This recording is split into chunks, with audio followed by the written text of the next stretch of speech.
netizen ingat bahwa semua ini, yang 5 ini statusnya bagi saya adalah verified. Oke. Verified, not clarified, not authentified. Artinya apa?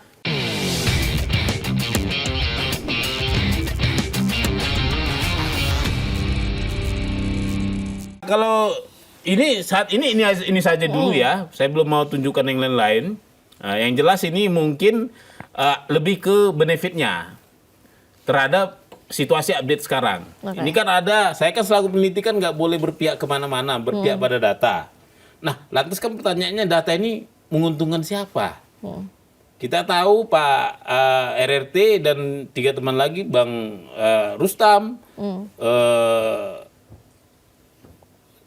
saya lupa Pak, pengacara saya RRK ya. Yeah. Jadi mereka kan disangkakan manipulasi data. Terus pencemaran nama baik, ya. Kenapa? Karena RRT itu melakukan penelitian. Penelitiannya itu sampelnya adalah Dian Sandi tadi. Ya kan? Nah, dengan adanya ini semua terkonstruksi tadi antara sampel yang 5 ini ternyata sama dengan punya Pak Dian Sandi, makanya saya kemarin di Mabes Polri di Polda Metro Jaya dipakai sebagai ahli yang meringankan. Oke. Nah, meringankan kenapa? Karena saya bilang ini sama semua, satu konstruksi. Nah, tapi ada juga ini kalau untuk kubunya Pak Jokowi, ternyata benar bahwa beliau ya secara administrasi beliau memenuhi semuanya.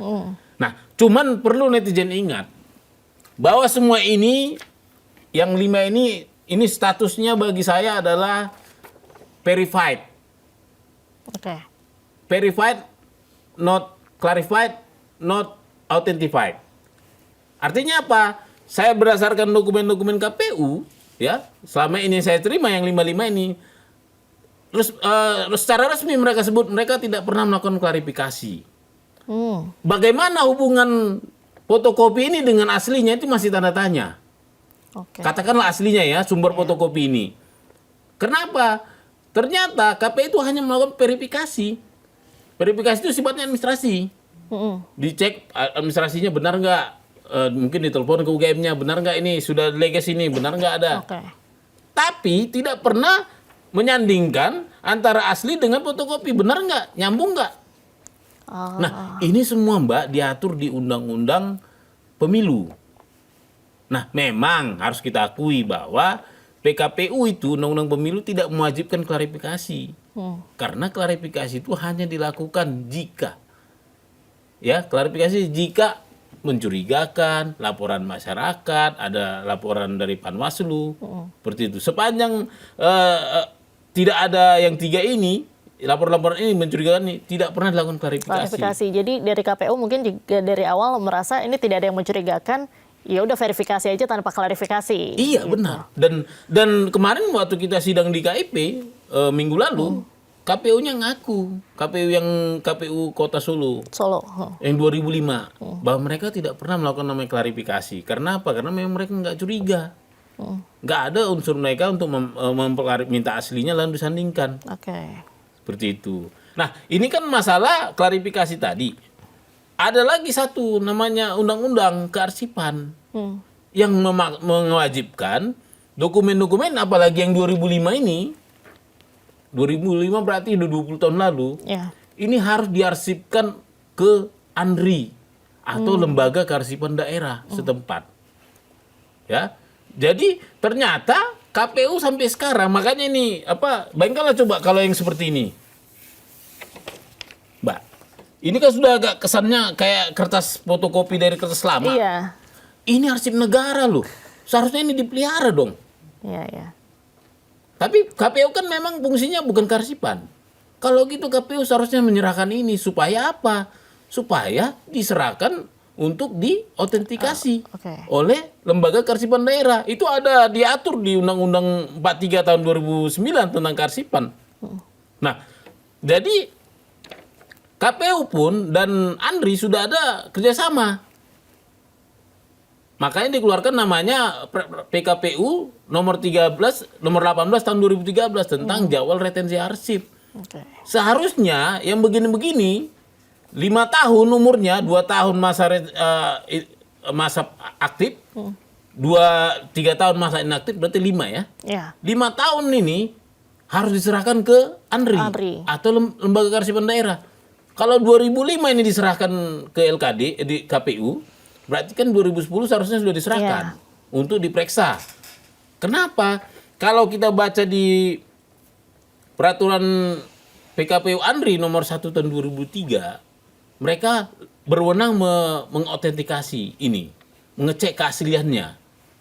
Karena ini sifatnya arsip, mereka bisa ngecek keaslian ini dan sekaligus ngecek aslinya. Aslinya. Menyamakan. Itu dari ANRI-nya, mestinya. Dari awal 5 tahun ditaruh di KPU, habis itu KPU menyerahkan, diceklah, diautentikasi gitu ya. Iya. Oke. Tapi nyatanya satu pun tak diberikan nih. Bagaimana Cara autentikasinya, kalau nggak diserahkan gitu ya Bang? Mundur dikit mungkin Mbak ya. Jadi sejarahnya ini kenapa saya bisa dapat ini. Jadi saya dulu itu pertama-tama mintanya adalah ke ANRI. Saya minta ke ANRI. Saya minta ke Lembaga Kearsipan Daerah DKI Jakarta. Saya minta ke Lembaga Kearsipan Daerah Kota Surakarta. Ini nggak ada barangnya. Karena strategi saya memang dari ujung, udah positif dia bilang nggak ada, saya minta ke KPU. Saya minta ke KPU RI, saya minta ke KPU DKI, saya minta ke KPU Kota Solo. Nah, inilah yang saya bilang tadi itu, karena memang sudah pasti nggak ada, KPU tidak bisa mengelak. Sudah pasti ada sama dia. Walaupun sebenarnya ada tapi nggak mau ngasih juga waktu itu kan. Dikeluarkanlah namanya peraturan PKPU, keputusan KPU 731. Tujuannya apa? Dia membuat keputusan itu supaya tidak mengizinkan orang meminta 16 item persyaratan calon presiden. Termasuk salah satunya adalah ijazah. Ya kan? Nah, karena dia kasih begitu, saya langsung protes. Saya buat keberatan dan saya sebarkan ke medsos. Rame itu di medsos. Ya kan? Akibat publik bereaksi, datanglah DPR waktu itu. Dari Komisi 2, dipanggillah mereka. Dipaksalah mereka, akhirnya diputuskan keputusan KPU yang dibuat itu dicabut. Setelah dicabut, barulah dikasih ke saya. Tapi dikasih pun, bukan langsung dikasih seperti ini. Dikasih tapi versi sembunyi. Disembunyikan 9 item.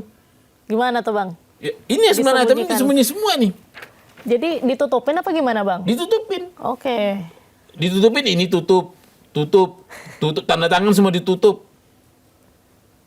Nama tulisan tangan semua ditutup. Tapi itu di kopian? Di kopian juga, kopian warna tapi ditutupin. Oke.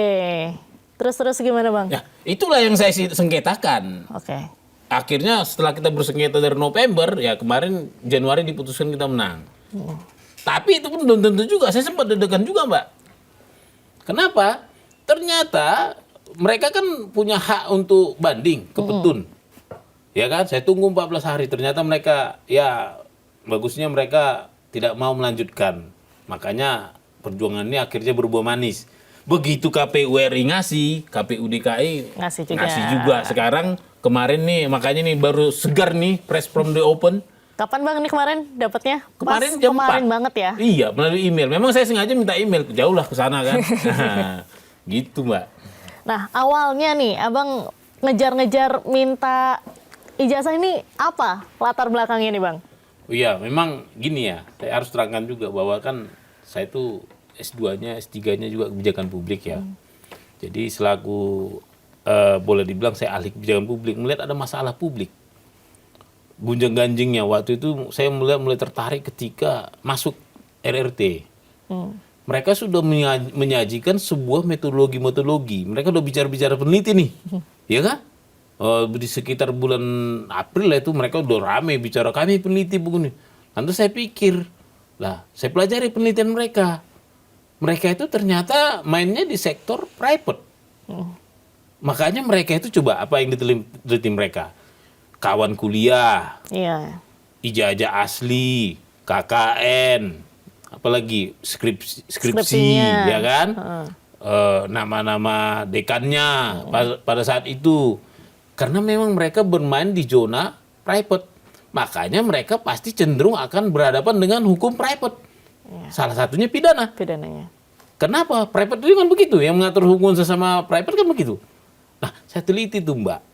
Oh, berarti orang ini terlalu frontal ya. Menyinggung pribadi kali. Makanya saya pikir, saya kan ahli kebijakan publik. Saya mainnya di ranah publik saja.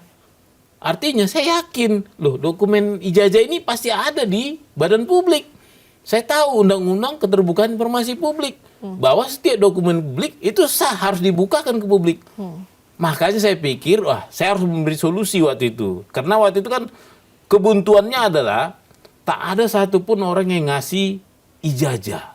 Pak Jokowi tidak ngasih tunjuk ijazah aslinya. Yang ada itu malah justru orang dekatnya Pak Jokowi, yaitu Bang Din Sandi, yang sekitar bulan April mengupload itu ke Di medsos. medsos. Nah, ini kan bukan data resmi. Yang kita nggak tahu asal-usulnya gimana, verifikasi validasinya bagaimana. Ini akan menjadi riuh. Maka saya pikir jadi rame, pas saya tebak rame. Tapi begitu saya pikir saya berusaha untuk mencari data sekunder, katakanlah data primer mestinya, paling tidak sekunder, pasti orang akan teredam. Nah, terbukti begitu kita dikasih oleh KPU, ini menjadi data satu-satunya yang paling kuat untuk diteliti. Level data itu kan ada primer, sekunder, pendukung. Omon-omon, kan gitu kan? Nah, inilah data sekunder. Kenapa? Ini fotokopi dari Asli data primernya. Iya, primernya itu disimpan KPU kan? Iya. Nah, KPU tanda kutip tadi ya, kalau dia seandainya KPU bilang ya kami jamin ini sama dengan aslinya, maka dia jadi primer. Ya kan? Tapi ini kan saya bilang tadi, ternyata mereka tidak mengklarifikasi. Berarti ini verifikasi tapi tidak terklarifikasi. Sekunder yang tidak teruji namanya. Oke. Artinya, netizen kalau nanti menganalisis, harus ingat asumsi awal kita bahwa ini verified. Not clarified, not authenticated. Bisa saja nanti analisa kita salah, tiba-tiba ternyata bukan ini aslinya. Bukan dari sumber asli ini. Kita harus, ini asumsi ya, kita harus jaga asumsi ya, seperti itu.